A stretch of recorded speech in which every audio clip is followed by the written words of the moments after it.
Hey everyone, Liam Ottley here, and in this video I want to walk you through what I call the AI paradox of why good enough beats perfect in the business setting. And this is particularly important for any of you who are maybe business owners interested in how AI can help your business, but not sure if it's up to speed or up to standard for you to be able to deploy it in places that you want and you don't really trust that it's good enough. Likewise for anyone who's an AI automation agency owner and you trying to get a grip on where AI can provide value to businesses and how it's actually going to change how they operate fundamentally. So in this video, I'm going to be breaking down two examples of AI implementations in business where despite the AI performing at a much worse or lower rate than their human counterpart, on the whole, it still ends up being a benefit for the business. And this is particularly important during this current stage of disillusionment with AI technology. I think the generative AI hype is the train is slowing down a bit and people are starting to see, okay, this thing may not be taken off at the rate we thought, or it may not be as good as we expected. Even given the current state of the technology and the gradual rate of improvement we're seeing, it still makes sense in a number of business applications because of the other advantages that AI brings to the table when deploying it at scale within business systems. So I've got some notes on screen here and I'm going to be walking you through these examples. So firstly, we have an AI sales rep versus a human sales rep. So say you have a sales team. A typical sales team might have 5 or 10 people on it and they are being set up on bookings or they're taking calls in order to sell a product or a service, right? The alternative to that would be an AI sales team represented by one or maybe multiple, but let's just call it one for simplicity's sake. One AI sales rep that has been trained and programmed to act as one of the human sales rep. So if we walk through a quick pros and cons of both, firstly, the humans are expensive. They're typically going to expect a 10 to 20% commission depending on the industry. They have limited working hours. They are only awake for a certain number of hours, so you can only get them to work for maybe 8 to 10 hours a day if you're lucky. They can be inconsistent and moody, and they are people at the end of the day. New salespeople must be firstly found, hired, and then trained up to a level of performance that you're happy with. They can leave the business at basically any time, causing you to have to find another person.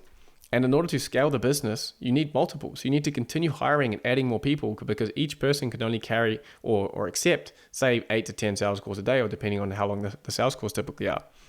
But the positive for this, of course, is that you'd expect humans to be able to close at a much higher rate and convert as many people as possible for your products and services. And of course, there's the added benefit of a human-to-human connection. They represent your business, can build up rapport and connection and trust with the customer at the end. So higher close rate, more connection, typical way of doing things, but there are a number of downsides to a human sales rep and therefore a human sales team. Then we can contrast this with what an AI sales rep or a team of AI sales reps might look like. So firstly, it's going to be very low cost to run once you've set up. So once you put in the effort and the capital required to create this AI agent that can be on the phone or whoever you're doing your sales, obviously not in person, but once you've got it set up basically and invested that money, it is going to be low cost to run. You might just be paying for the voice AI costs, for transcription, for text to speech, for all of the API costs and usage costs related to running AI voice agents. It's going to be very, very low. I think it's a few cents per minute in most cases. So drastic cost reduction from a 10 to 20% commission to just a couple cents or a couple dollars at max per call. They're going to be available 24/7 for instant calls. So the AI sales rep or the AI sales team can fundamentally change the way the business operates or the way the funnel works. Typically, a customer is going to need to book in a call via a website, and then a day or two later, they're going to hop on the call, and you've got this big gap in between. With an AI sales rep, you can change the way the funnel is structured. So it's not just, I'm going to book a call and wait 2 days before I hop on a call with a sales rep. They can book it exactly there on demand. So they can go onto your website and click, talk to our team or talk to our sales rep, etc. And they can be called and closed and sold into your offer immediately there on the website rather than having to wait for the delay of hopping on a call at a later date. So this ability to instantly hop on a call and get sold into your offer and really learn more about it is going to increase the number of bookings that you get overall because people aren't having to wait, right? People would rather just get what they want now, get the information to make a decision. So that's one factor that the AI sales team has on the humans. Thirdly, it's going to stick to the instructions provided. Humans, as I said, are moody, they're inconsistent, they change, they don't follow instructions. If you programmed this AI voice agent correctly, it's going to be sticking to the instructions. You can very easily split test one set of instructions versus another and determine which is closing at a high percentage. So you have a lot more predictability and also controllability over the instructions and how it's executing on those instructions. And finally, and really most importantly, is that an AI sales rep or sales team is going to be infinitely scalable basically as the business grows. It's a one and done. Once you've got it set up, might need to have an optimization team or someone focusing on, okay, let's split test, etc. But once you've got it set up and operating, it's going to be there and can scale with your business as it grows, rather than having to hire more people, which is scaling with labor and scaling with people is going to be far more difficult than getting an AI system that does it once, does it right, and then it can handle basically infinite number of calls depending on your plans on these services. But of course, the trade-off here is that we're going to be expecting a much lower close rate compared to a human sales rep. And you're going to be getting less connection. So some people might be like, I don't like this. I don't feel like I'm connecting with this business. So depending on the product you're selling, if it's super high ticket, an AI sales rep might not be suitable. But in a large amount of cases, these things would still be viable. So the question is, and really the point of this whole video is, which is best?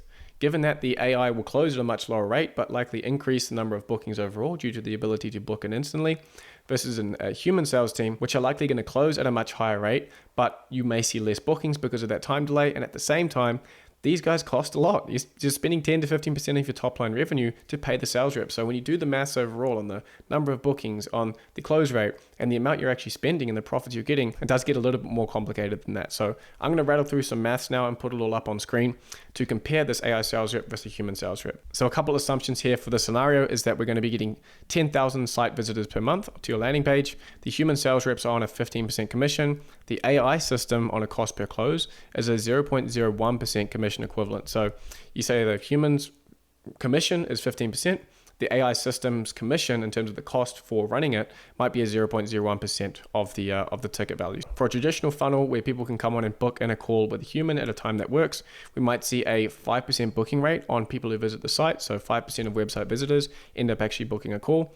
The AI sales rep with the ability to instantly hop on a call, we are assuming that would get a 20% booking rate on that particular funnel that's using the AI sales rep. We are assuming that the human sales reps will be closing at 25% and the AI sales reps will close at 5%, and the average sale value for whatever offer we're selling here is 1,000. So I'll make sure they're all up on screen there so you're all aware of the assumptions for this scenario. Then we have the human sales rep calculation at a 15% commission. So the call bookings per month would be 5% of 10,000, so 500 calls booked. We have closed deals per month, which is 500 calls booked times the 25% close rate. So we're getting 125 closed deals per month. That's going to be times by 1,000, which is the average sale value that we're assuming. So we get $125,000 in revenue.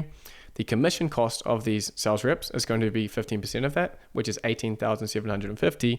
So when we subtract that, our net revenue is going to be $106,250 using a team of human sales reps. Now, the AI sales rep calculation is assuming a 20% booking rate for website visitors, meaning we get 2,000 calls booked in rather than just 500 with the humans. The closed deals per month for 2,000 calls booked at a 5% conversion rate or 5% close rate is going to be 100 deals rather than 125 with the humans. So the revenue for the month for the AI sales team is going to be 100 deals times 1,000, which is $100,000. And the total cost or commission for running this AI sales rep system, we're assuming at 0.1%, which ends up costing $1,000 for the month, which leads us to a net revenue for the month of $99,000. So then we have the final numbers where the human sales reps have resulted in $106,250 in net revenue. That's their total revenue minus the commissions. And the AI sales rep team net revenue is $99,000. So that's the $100,000 minus just the $1,000 in cost for them. So we're basically looking at the same amount of money when you do the math like that. And I think, yes, this is quite theoretical and that an AI sales rep closing at 5% may not even be possible. I've yet to see that and test that myself. But this is showing that even if it was 25% close rate for humans and the AI is closing at 5%, but even with it performing so much worse, you can still potentially make the same amount of money while also having added benefits like scalability and lack of time spent on hiring and training and all of this work, which can better be devoted and focused on optimizing the AI sales rep team to close at a higher rate. And it's this kind of stuff to me that is so exciting about the space because everyone's expecting, okay, AI has to outperform humans in a number of different ways. No, it can still perform at a much lower rate than the human equivalent, but there are other added benefits and factors that can make it more beneficial to the business overall, as in not having to deal with people, making it far more scalable. I never have to hire another sales rep. If you apply the same thinking, there are other places and other functions where this trade-off happens in businesses. And I think it gives a lot of confidence to people like myself and you, maybe if you're building and selling these AI solutions, or if you're a business owner thinking of taking a gamble or risk on AI, when you look at the numbers like this, despite the performance difference, it still makes sense if you're looking for scalability and ease of use and even profitability as well. Some other examples of this kind of trade-off happening within businesses would be, say, a tradesman who has an AI receptionist set up on their business phone line to answer calls 24/7. So instead of the business owner having to be available and answer questions and pick up the phone and take bookings. The AI receptionist is going to be available 24/7, being able to pick up and never miss a call. So that's going to lead to an increase in business. But at the same time, you might get a loss of a small percentage of those people who call in, who pick up the phone and go, oh, this is a robot, or the system malfunctions, which is still something that happens with the technology at the state that it's in. But overall, when you do the maths of the increased number of calls answered and the slight loss of calls because it's an AI, these things stand a chance of being as good, if not better, on the whole, as the human equivalent. Because in this case, it's freeing up the time of the business owner to do more important things. And at the same time, it's infinitely scalable and can take multiple calls at once. And two more examples of this trade-off happening in action would be, say, with AI content creation, where yes, the content created with an AI avatar may not be as effective on a video by video basis as, say, me filming this myself. If you do the maths, does it make sense? If I'm not spending any time, say for me, if I did no time creating content, but it was just me putting the scripts in and generating this for myself, how much time am I saving? Yes, it might perform a little bit worse, but would it be better on the whole? That's something that testing would only reveal. And another one could be AI customer survey analysis. Instead of getting a human to go through and pick out every little gem from the customer survey, you can set up an AI system to analyze all of those responses and give you some kind of output. Sure, it might miss a couple key gems here and there, but on the whole, is the system more beneficial despite it performing at a worse level than the human? Is it going to be a net positive for the business? So what I'm trying to say is that yes, AI in its current form, and generative AI particularly in, say, voice agents or text-based agents, may not perform at a level that is at human or above, but when you do the maths on the other benefits that it brings to the business, it can still be a valid choice. And this is at the current state of the technology as it is. It's only going to get better over time, which is why if you're getting into selling these and building these solutions, it's such a good place to be, because we're right around the corner from this stuff actually being better than, say, a human sales rep. And at that point, the whole market is just completely opened up for us. But the trick here is actually creating that AI system, so the AI sales rep, that can perform at the best level or close to the best level that the technology allows right now. And that comes down to working with great teams, finding AI automation agencies or AI developers that you can work with to build these systems into businesses. So really it comes down to a skill and a talent thing at this point, whether or not you're getting a ratio or an equation that actually ends up being a net positive for the business. So this has been a different kind of video for my channel. I'd love to hear your thoughts and experiences on this topic. So leave a comment down below if you've got something to share. I'll also put another video up here if you want to check something else out that's come from my channel. But that's all for the video, guys. Thank you so much for watching, and I will see you in the next one.